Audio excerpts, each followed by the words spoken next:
ይህ ፕሮግራም የተሳካው በጆይስ ሜየር ሚኒስትሪ ጓደኞችና ባልደረቦች ነው።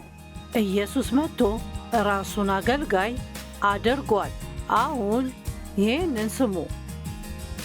ኢየሱስ ራሱ አምላክ ሆኖ ሳለ ወደ ምድር መጥቶ የሰው መልክ ይዞ ራሱን አገልጋይ አደረገ።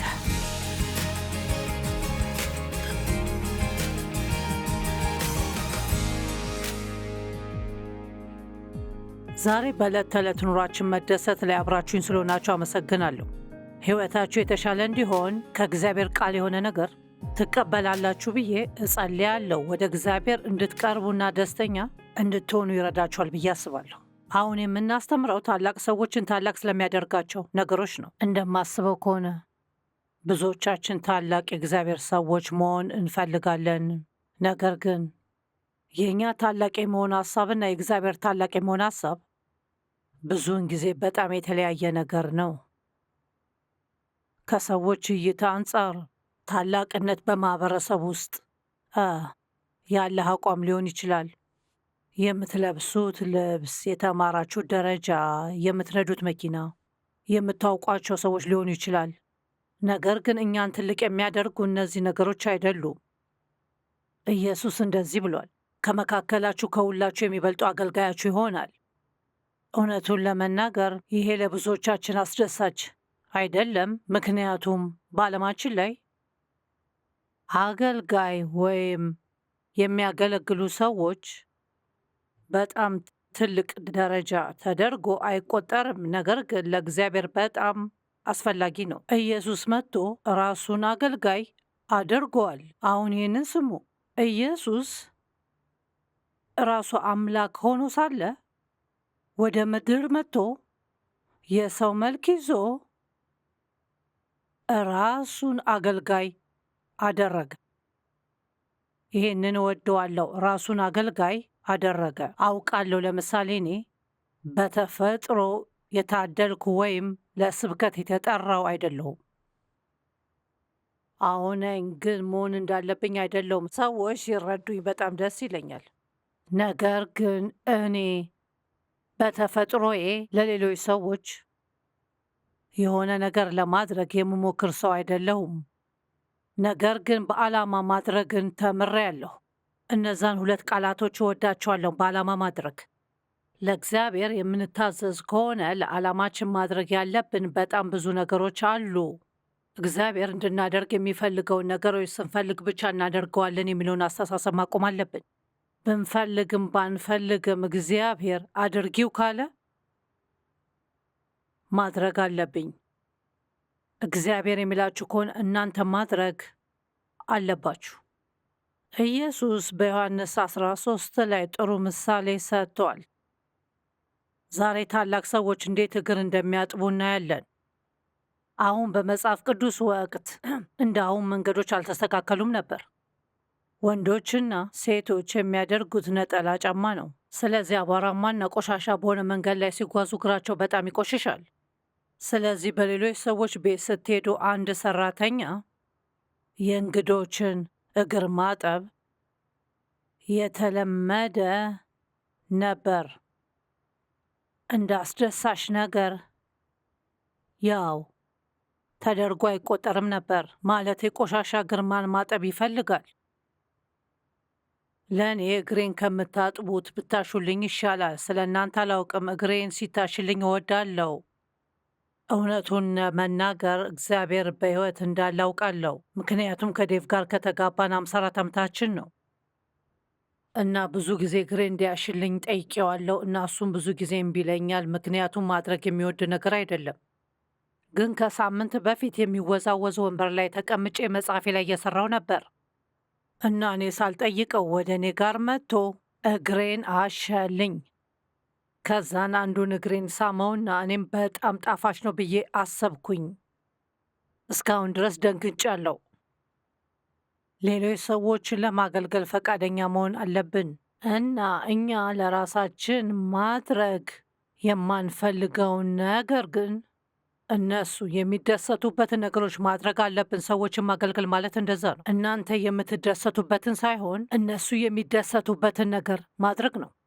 ትላንትና የጠየቅኩትን ነገር ዛሬ መጠየቅ አለብኝ። ለሌሎች ሰዎች ምን እያደረጋችሁ ነው? ሁላችንም ደስተኛ መሆን እንፈልጋለንና ራስ ወዳድ ሆናችሁ ደስተኛ መሆናችሁ። ስለዚህ በዓላማ ማድረግ አምናለሁ። በጣም የምወዳቸው ቃሎች ናቸው። በዓላማ በሕይወታችን በእያንዳንዱ ቀኖች ለሌሎች ሰዎች የሆኑ ነገሮችን ማድረግ አለብን። አንዳንዴ ስለዛ ማሰብ አለባችሁ። ለዚህ ሰውዬ ምን ማድረግ እችላለሁ? ለዚህ ሰውዬ እንዴት በረከት መሆን እችላለሁ? ኢየሱስ በእርግጠኝነት ምርጥ ሰው ነበር። በዛ ላይ ምንም ክርክር የለም። እና ኢየሱስ የደቀ መዛሙርቱን እግሮች አጥቧል። ይሄ በጣም ምርጥ ምሳሌ ነው። ዮሐንስ 13 ከቁጥር 3 እስከ 17 ኢየሱስም አብ ሁሉን ነገር በሥልጣኑ ስር አደረገለት። ስለዚህ ሁሉም ኃይሎች ነበሩት። ከእግዚአብሔር እንደተላከና ወደ እግዚአብሔርም እንደሚመለስ አወቀ። ስለዚህ እዚህ ጋር በመጀመሪያ ማወቅ ያለብን ኢየሱስ ማን እንደሆነ፣ ከየት እንደመጣ እና የት እንደሚሄድ ያውቃል። የራስ መተማመን ነበረው። በኢየሱስ ክርስቶስ ማን እንደሆነን የማናውቅ ከሆነ ሌሎች ሰዎችን ማገልገል አንችልም። በራሳችሁ የማትተማመኑ ከሆነ ስለ ራሳችሁ ጥሩ ስሜት እንዲሰማችሁ በጣም ትልቅዬ ደረጃ ያለው ስራ ትፈልጋላችሁ።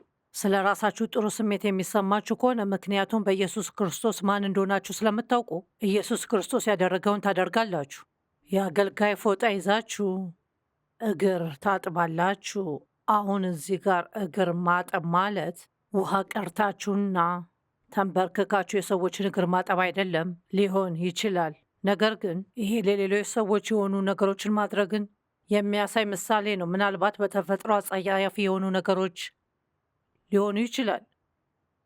በረፍት ጊዜ የሆነ ሰው እንደዚህ አለኝ፣ በዚህኛው ቅዳሜ ያታቸውን ሳር እንደሚቆርጡ ነገሩኝ። ማድረግ የሚፈልጉትን ነገር አይደለም፣ ነገር ግን መደረግ ስላለበት ያደርጉታል። እግዚአብሔርን የምናገለግል ከሆነ ለሌሎች ሰዎች የሆኑ ነገሮችን ለማድረግ ፈቃደኛ መሆን አለብን። የግድ ስጋችን ማድረግ የሚወደው ነገር መሆን የለበትም። የግድ መደረግ ያለባቸው ነገሮች ስለሆኑ ለማድረግ ፈቃደኛ መሆን አለብን። ማለት ከምትችሉት ቃላቶች መካከል አምስቱ እነዚህ ናቸው። እንዴት ልርዳችሁ? እንዴት አድርጌ ላገልግላችሁ? አንዳንድ ጊዜ ለሰዎች እንዴት ልርዳችሁ ማለት እንፈራለን፣ ምክንያቱም እኛ በማንፈልገው መልኩ እንድንረዳቸው ይፈልጉ ይሆናል። የእግዚአብሔር አገልጋይ የምትሆኑ ከሆነ የምታደርጉትን ነገር መምረጥ አትችሉም። እግዚአብሔር እንድታደርጉ ይፈልጋል ብላችሁ የምታስቡትን ነገር ታደርጋላችሁ። መታዘዝ። ዮሐንስ 13 ከ4 እስከ 5 ላይ ኢየሱስ ማንነቱን ከየት እንደመጣና ወዴት እንደሚሄድ እያወቀ ከራት ተነሳ። መጎናጸፊያውንም አስቀመጠ፣ ወገቡንም በፎጣ የአገልጋይ ፎጣ ታጠቀ። ከዚያም በመታጠቢያው ውሃ ጨምሮ የደቀ መዛሙርቱን እግር እያጠበ በታጠቀው ፎጣ ያብስ ጀመር። አሁን እነሱም እንደተሰማቸው መገመት ትችላላችሁ። ታውቃላችሁ፣ አለቃቸው ኢየሱስ ክርስቶስ የእኔን እግር የምታጥበው ምን እያደረግክ ነው? እኔ ነኝ ያንተን እግር ማጠብ ያለብኝ። ወደ ስምዖን ጴጥሮስም መጣ። ጴጥሮስም ጌታ ሆይ አንተ እግሬን ታጥባለህ አለው። ኢየሱስም መልሶ የማደርገውን አሁን አታውቅም፣ በኋላ ግን ታስታውሳለህ አለው። ጴጥሮስም የለም እግሬን ከቶ አታጥብም አለው። ኢየሱስም መለሰለት፣ አሁን ይህ ትምህርት በጣም ጠቃሚ ክፍል ነው። ካላጠብኩህማ ከእኔ ጋር እድል ፈንታ የለህም አለው። ዋው! ይሄ ምን እያለ ነው? አንዳችን ለአንዳችን የማንተጋገዝ ከሆነ ግንኙነት አይኖረንም። ዋው! ለምሳሌ በጋብቻ ውስጥ በብዙ ጋብቻ ውስጥ ከትንሽ ጊዜ በኋላ አንዱ ሌላው እንደዚህ እያሰበ ይመለከተዋል። ይህንን ለእኔ ማድረግ አለብህ፣ ያንን ለእኔ ማድረግ አለብህ፣ ይህንን ለእኔ ለምን አታደርገውም፣ ያንን ለእኔ ለምን አታደርገው። መሆን ያለበት የዚህ ተቃራኒ ነው። እኛ ማሰብ ያለብን ምን ላደርግልህ፣ እንዴት ላገልግልህ፣ ለአንተ እንዴት በረከት ልሁን ብለን ነው። ማለቴ ሰዎች ይህንን ቢያደርጉ ኖሮ ምንም የጋብቻ ፍቺ አይኖርም ነበር። ትልቅ ከሆናችሁና ወላጆች ካሏችሁ ምናልባት ዕድሜያቸው የገፋ ከሆነ አሁን ለእነሱ የሆነ ነገር ማድረግ አለባችሁ። ልትረዷቸው ይገባል። ለእነሱ ደውላችሁ የሚያስፈልጋችሁ ነገር አለ ብላችሁ መጠየቅ አለባችሁ። ለግንኙነታችሁ በጣም ጠቃሚ ነገር ነው። ምን እንዳልኩኝ አስታውሱ። ጥሩ ግንኙነት እንዲኖረን አንዳችን ለአንዳችን መረዳዳት አለብን። ከትንሽ ዓመታት በፊት ያሉኝ አብዛኛው ግንኙነቶች የአንድ ወገን ግንኙነቶች እንደነበር አወቅኩኝ። ሰዎች ምንም ሳያደርጉ ቁጭ ብለው እኔ ለእነሱ ሁሉን ነገር እንዳደርግ ይጠብቃሉ። እኔ ነኝ ሁልጊዜ ለምሳ የምከፍለው፣ እኔ ነኝ ሁልጊዜ ለቡና የምከፍለው። ሁልጊዜ እንዳግዛቸው የሚጠይቁት እኔን ነው፣ ግን ለእኔ ምንም ነገር እንደማያደርጉልኝ አወቅኩኝ። ይህንን ህንፃ ለመስራት በዚህ ሚኒስትሪ ውስጥ ያሉ ሰዎችን በገንዘብ እርዳታ እንዲያደርጉ የምንጠይቅበት ወቅት ነበር እና ለዓመታት ስንረዳቸው እና ስናገለግላቸው የነበሩ ሰዎች ለእርዳታ ጥያቄያችን መልስ አልሰጡንም። ለእነሱ እንድናደርግላቸው ይፈልጋሉ፣ ግን ለእኛ የሆነ ነገር የማድረግ እድል ሲያገኙ ምንም ነገር አላደረጉም። እና እኔም የአንድ ጎን ብቻ የሆነ ግንኙነት አልፈልግም ብዬ ወሰንኩኝ። አሁን የሆነ ነገር ብታደርጉልኝ ባታደርጉልኝ እግዚአብሔር እንዳደርግ የሚለኝን ነገር አደርገዋለሁ። ግን ግንኙነቱ ከአንድ ጎን ብቻ ከሆነ ጤናማ የሆነ ግንኙነት ነው ብዬ አላስብም። ኢየሱስም ጴጥሮስ ሊነግረው የነበረው ያንን ነው። ይሄ እኔ ለአንተ ነገሮችን ስለማደርገው ነገር ብቻ አይደለም፣ አንተም ለእኔ የሆነ ነገር ማድረግ አለብና እኔም ለአንተ የሆነ ነገር አደርጋለሁ። የሆነ ሰውን በግንኙነቱ ላይ ይጠቅሟል ብዬ አስባለሁ። ከእናንተ ጋር ግንኙነት ላላቸው ሰዎች ምን እያደረጋችሁ ነው? ዛሬ ይህንን ሰምታችሁ ጥሩ ስብከት ነበር ብላችሁ ከዛን ቴሌቪዥናችሁ ሲጠፋ መቼም የማታስቡት ነገር መሆን የለበትም። ከትምህርቱ በደንብ የምትማሩት ደጋግማችሁ በማሰብ ነው። በማርቆስ 4 ላይ እንደዚህ ይላል፣ ለምትሰሙት እውነት የምትሰጡት የአስተሳሰብና አመለካከት ወደ እናንተ ተመልሶ የሚመጣው የመልካምነት መለኪያው ኃይል ነው። ስለዚህ በደንብ ባሰባችሁ ቁጥር በበለጠ የግላችሁ አደርጋችሁት። ጓደኞቼ እነማን ናቸው እና ለእነሱ ምን እያደረግኩኝ ነው? ለቤተሰቦች ምን እያደረግኩኝ ነው? እና እናንተ ብላችሁ ማሰብ ትጀምራላችሁ። አንዳንድ ጊዜ በቤታችን ውስጥ ባሪያ እንደሆነን ይሰማናል። ሁልጊዜ ለልጆቼና ለባለቤት የሆነ ነገር አደርጋለሁ። ለእኔ የሆነ ነገር የሚያደርግልኝ ማን ነው? ግን ማድረግ ያለብን የምናደርገውን ነገር ሁሉ ለጌታ ማድረግ አለብን። ሽልማታችን የምናገኘው ከእሱ እንደሆነ ማስታወስ አለብን። ይህም በቆላስይስ 3 ላይ ይገኛል። የምታደርጉትን ነገር ሁሉ ለጌታ አድርጉ፣ ከጌታ ዘንድ የምትቀበሉትን ርስት እንዳለ ታውቃላችሁና። ካላጠብኩህማ ከእኔ ጋር እድል ፈንታ የለህም። ይህንን በጣም ወዷለሁ። ስምዖን ጴጥሮስም ጌታ ሆይ እንግዲያውስ እግሬን ብቻ ሳይሆን እጄንም ራሴንም እጠበኝ አለው። ኢየሱስም ገላውን የታጠበ ሰው የሚያስፈልገው እግሩን መታጠብ ብቻ ነው፣ የቀረው አካሉ ግን ንጹሕ ነው። ሁላችሁም ባትሆኑ እናንተ ንጹሐን ናችሁ አለው። እዚህ ጋር እያወራ ያለው እንደሚክደው ስለሚያውቅ ስለ ይሁዳ ነው። ነገር ግን በልቤ ውስጥ ስለዚህ አባባሉ ጥያቄ አለኝ። ከይሁዳ በስተቀር ሁላችሁም ንጹሕ ናችሁ። ግን ከጥቂት ጊዜ በኋላ እሱን ስለማወቁ ስለሚክደው ጴጥሮስና እሱ በጌተሰማኒ ላይ ሲሰቅለው ለአንድ ሰዓት እንኳን አብረውት ለመጸለይ ንቁ ስላልነበሩ ደቀ መዛሙርቶቹ እንዴት እንደዚህ ሊል ቻለ? ስለዛም ለብዙ ጊዜ ጠይቄያለሁ። ነገር ግን ከዛን ይህንን ጥያቄ የሚመልስልኝ ነገር ሰምቻለሁ። በክፋትና በድክመት መካከል ትልቅዬ ልዩነት አለ። ጴጥሮስ ድክመቶች ነበሩበት እንጂ ክፉ አልነበረም። ደቀ መዛሙርቶቹ ድክመት ነበረባቸው እንጂ ክፉ አልነበሩም። እግዚአብሔር ከእሱ ጋር ግንኙነት እንዲኖረን ከመጋበዙ በፊት ድክመቶች እንዳሉብን ያውቃል። ሁላችሁም ንጹሐን አይደላችሁም ያለው አሳልፎ የሚሰጠው ማን እንደሆነ ያውቅ ስለነበረ ነው። እግራቸውን አጥቦ ካበቃም በኋላም ልብሱን ለብሶ ተመልሶ በቦታው ተቀመጠ። አያችሁ፣ እውነተኛ ታላቅ የሆነ ሰው በጣም ትልቅ የሆነ ስልጣን ቢኖረውም ስልጣን አለኝ የሚለውን አስተሳሰብ ትቶ የአገልጋይ ፎጣ ያደርጋል። እሱም የአገልጋይ አስተሳሰብ ነው።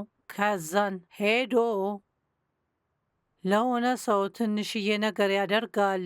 ከዛን ወደ ስልጣኑ ይመለሳል እና ካቆመበት ቦታ ይጀምራል። የአገልጋዮች መሪ መሆን አለብንና እሱም በምሳሌ መምራት አለብን ማለት ነው።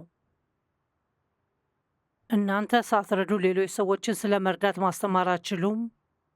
እናንተ ከእግዚአብሔር ቃል ጋር ጊዜ የማታሳልፉ ከሆነ ሌሎች ሰዎች ጊዜያቸውን ከእግዚአብሔር ቃል ጋር እንዲያሳልፉ ማስተማር አትችሉም።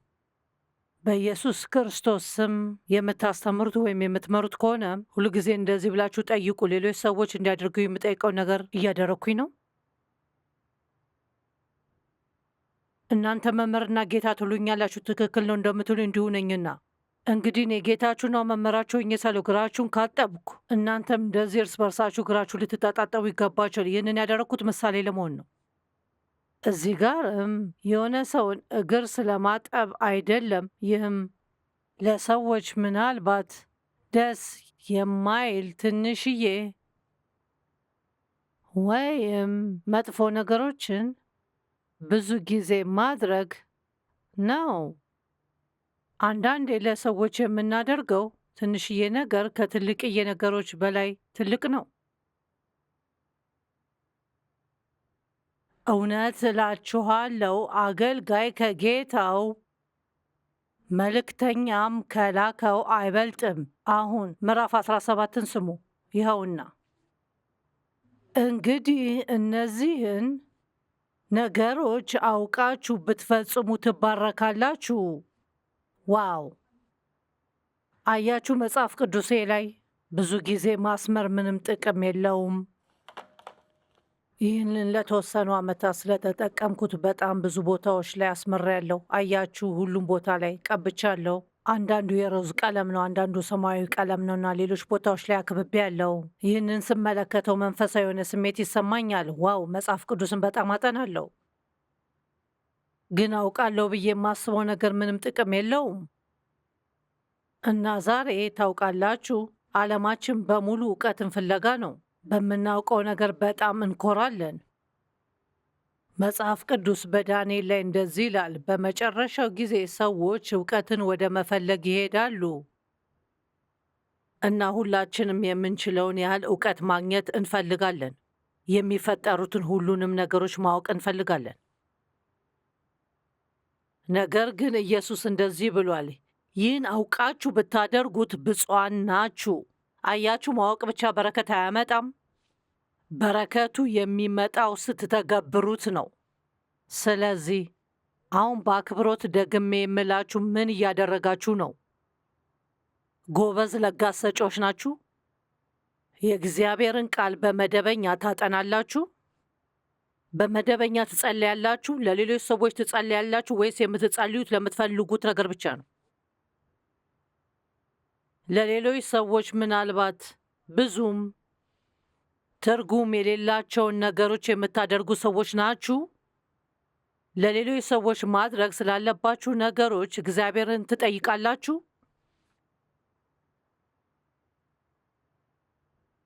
ኢየሱስ ማን እንደሆነ እያወቀ እግራቸውን ማጠብ ጀመረ።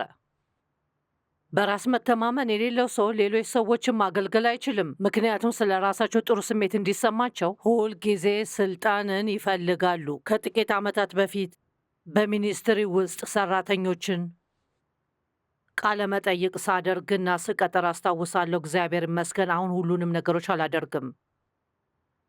ስንጀምር ሚኒስትሪው በጣም ትንሽ በነበረበት ጊዜ ሰዎችን የመቅጠር ገንዘቡ ስለሌለን ሁሉንም ነገሮች የምናደርገው እኔና ዴቭ ነበርን። ማለት የደብዳቤዎችን እንሰበስባለን። በትንሽ ወንበር ላይ ተቀምጬ ደብዳቤዎችን እመልስ ነበር። ስራ ለመቀጠር የሚያመለከቱትን ቃለ መጠይቅ አደርግ ነበር። አስታውሳለሁ አንድ ሰውዬ ቢሮ ውስጥ ተቀምጦ ስለ ስራው መጠሪያ ብዙ ጥያቄዎችን ጠየቀኝ። ታውቃላችሁ፣ በዛ ምክንያት አልቀጠርኩትም። አሁን የስራው መጥሪያ ምን እንደሆነ ለማወቅ እንደዚህ የሚጨንቅ ከሆነ ከቀጠርነው በኋላ ወደፊት ችግሮችን የሚያመጣ የራስ መተማመን የሌለው ሰው ነው ብዬ አሰብኩኝ። በስራችሁ መጠሪያ ወይም ስሜ በቢሮዬ በር ላይ ይሆናል ወይም በእንደዛ አይነት ነገሮች መጨነቅ የለባችሁም። በምሄድበት ቦታ ሁሉ ለሰዎች እንዴት በረከት እሆናለሁ ብላችሁ ተጨነቁ። ጠዋት ከቤታችሁ ስትወጡ እግዚአብሔርን በረከት ለማን እንደመሆን አሳየን ብላችሁ ጠይቁት። ኢየሱስ የባሪያ ፎጣ አድርጓል። እሱም የአገልጋዮች አመለካከት መኖርን ያሳያል። ፊልጵስዩስ 2:4-7 እያንዳንዳችሁ ሌሎችን የሚጠቅመውን እንጂ ራሳችሁን የሚጠቅመውን ብቻ አትመልከቱ። አሁን ይሄ የሚለው ለራሳችን ምንም ነገር አናደርግም አይደለም። ስለምንፈልገው ነገሮች መጸለይ የለብንም አይልም። መጽሐፍ ቅዱስ ላይ እግዚአብሔር የልባችሁን ፍላጎት ይሰጣችኋል ይላል። ሁልጊዜ ጠዋት ስጸልይ ለእግዚአብሔር በልቤ ውስጥ ስላሉ የተወሰኑ ነገሮች እነግረዋለሁ እና እነዚህን እስኪያሳካ ድረስ የጠበኩት እንደሆነም አሳውቀዋለሁ። እንዲሁም ለሌሎች ሰዎች ምን ማድረግ እንዳለብኝ እጠይቀዋለሁ። እዚህ ጋር እንደዚህ ይላል፣ እያንዳንዳችሁ ሌሎችን የሚጠቅመውንም እንጂ ራሳችሁን የሚጠቅመውን ብቻ አትመልከቱ። ሌሎች ሰዎችን የምታገለግሉበት አንዱ መንገድ ራሳችሁ ስለምትፈልጉት ነገር ብቻ ሳይሆን እነሱ የሚፈልጉትን ነገሮች በመጠየቅ ነው። ሰዎችን የምታገለግሉበት ሌላው መንገድ ተናጋሪ ናቸው አንበል። ማውራት ይወዳሉና እናንተም ብዙም ፍላጎት ስለሌላችሁ ነገሮች ማዳመጥ አትወዱም። እነሱን የምታገለግሉበት አንዱ መንገድ ጸጥ ብላችሁ ሲያወሩ በማዳመጥ ነው። ባለፈው ቀን አንዱ ልጄ ማውራት ከሚወድ ሰው ጋር ነበር። በጣም አስቂኝ ነው ብለው ነግረውኛል። ለግማሽ ቀን ሲያወራ ዝም ብዬ ሰማሁትና በምንለያይበት ወቅት በጣም ደክሞት ነበር አለኝ። ለአንዳንድ ሰዎች ከምታደርጉላቸው የተሻለው ነገር እነሱን ማዳመጥ ነው። ሁላችንም የፍቅር ቋንቋ አለን እና ሌሎች ሰዎች ምን እንደሆኑ ማወቅ ጥሩ ነው። ስጦታና ጊዜያችሁን ስትሰጧቸው የተወደዱ ይመስላችኋል? ስታቅፏቸው የተወደዱ ይመስላችኋል? የተወደዱ እንዴት ይመስላችኋል? ብዙ ጊዜ ለሰዎች የተቀበልነውን ነገር መስጠት እንፈልጋለን፣ ግን ለሌሎች ሰዎች ምን እንደሚፈልጉ አውቀን የሚፈልጉትን ነገር መስጠት አለብን። በክርስቶስ ኢየሱስ የነበረው የአስተሳሰብ በእናንተም ዘንድ ይሁን። እርሱ በባህሪው አምላክ ሆኖ ሳለ ከእግዚአብሔር ጋር መተካከልን ሊለቀው እንደማይገባ አድርጎ አልቆጠረውም። ከእግዚአብሔር ጋር እኩል ነበር፣ ምክንያቱም እሱ እግዚአብሔር ነበር። ነገር ግን ያንን ወደ ጎን አድርጎት የአገልጋይ ስራን ለመቀበል ምንም ችግር አልነበረበትም። ነገር ግን የባሪያን መልክ ይዞ በሰውም አምሳል ተገኝቶ ራሱን ባዶ አደረገ። እሱን ያሳሰበው ሌሎች ሰዎችን መርዳትና በረከት መሆንን ነው። እኛም እንደዛ መሆን አለብን። ኢየሱስ ስለ ስሙ ምንም አልተጨነቀም። ያንን እወደዋለሁ። ስለ ስሙ ምንም አልተጨነቀም። አያችሁ፣ ሌሎች ሰዎችን ዝም ብለው የሚያገለግሉ ሰዎች ስማቸው ሊንቋሸሽ ይችላል። ሰዎች ጠቃሚ አይደሉም ብለው ሊያስቡ ይችላሉ። ግን ለእግዚአብሔር ጠቃሚ እንደሆናችሁ ካወቃችሁ ሌሎች ሰዎች ስለ እናንተ ስለሚያስቡት ነገር አትጨነቁ።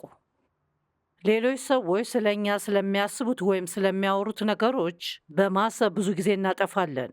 በኢየሱስ ክርስቶስ ማን እንደሆናችሁ የምታውቁ ከሆነ መጨነቅ የለባችሁም። ነገር ግን የባሪያን መልክ ይዞ በሰውም አምሳል ተገኝቶ ራሱን ባዶ አደረገ። ስለ ስሙ አልተጨነቅም። እሱ የተጨነቀው ሰዎቹን ስለ መርዳት ነው። ለራሱ የባሪያ መልክ ሰጠ። አገልጋዮች የሚያደርጉትን ነገሮች አደረገ። ኢየሱስ የሚለውን ስም ለምን እንደተሰጠን ታውቃላችሁ? ስለዚህ በጣም ዝቅ ብሎ ስለቆመ እግዚአብሔር እጅግ ከፍ አደረገው፣ ከስምም ሁሉ በላይ የሆነውን ስም ሰጠው። ይኸውም በሰማይና በምድር ከምድርም በታች ጉልበት ሁሉ ለኢየሱስ ስም ይንበረከክ ዘንድ። ይሄ በጣም ኃይለኛ ነው፣ ምክንያቱም በጣም ዝቅ ብሎ ስለቆመ እግዚአብሔር እጅግ ከፍ አደረገው። መጽሐፍ ቅዱስ እንደዚህ ይነግረናል፣ ራሳችሁን ትሑት የምናደርግ ከሆነ ያሳድገናል። እና ኢየሱስ የሚለውን ስም ተሰጥቶናል። ለእግዚአብሔር በጣም ታዛዥ ከሆናችሁ እናንተ ስሙን ስትናገሩት ብዙ ኃይል ይኖረዋል። ከመጨረሳችን በፊት ስለ ዮሐንስ 13:17 ደግመን እናስብ። እንግዲህ እነዚህን ነገሮች አውቃችሁ ብትፈጽሙ ትባረካላችሁ።